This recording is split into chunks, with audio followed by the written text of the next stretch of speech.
Hey guys, here I am today at Rattling Creek in Likens, Pennsylvania. It's in Dauphin County. We're fishing a pool here. It's about 3/4 of the way from the glen up to the reservoir, if you're familiar with this area.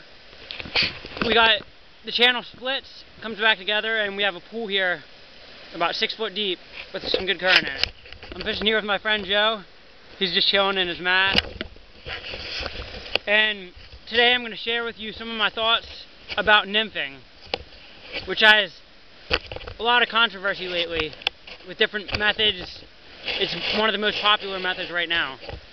So I'm fishing with my 9 foot 6 weight Lefty Cray Professional Series Temple Fork. I got just standard weight forward line floating, and I'm going to share with you this rig that I compiled from several different sources. I find it very effective and it's a great idea, and I'm going to test it out today. But first I'm going to show you the rationale behind it. First, we have a loop permanent in the end of the fly line.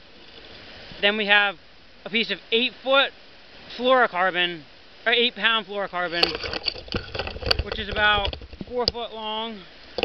We have that loop connection with the fly line. And here's the part that a lot of people don't like. We have our thingamabobber here. This is a 3/4 inch. We have a loop tied to the end of the 8 pound fluorocarbon onto the thingamabobber to make it more free. It's easier to detect strikes with a loose connection. Then next we have 4 pound fluorocarbon with small split shots all the way down.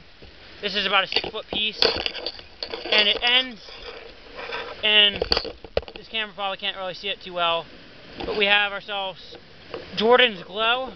It's a pattern made famous by Mike Snowdy. It's a size 16 curved shank, black bead, Baetis imitation.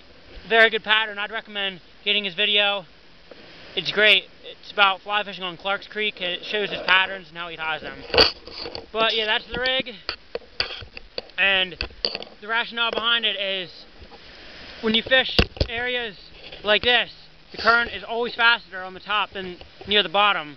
So a tapered leader is one of the worst things to use, because obviously the thicker part will be near the surface, pulling the line downstream faster than the fly, so it never gets to the bottom unless you use a lot of weight, which is very cumbersome.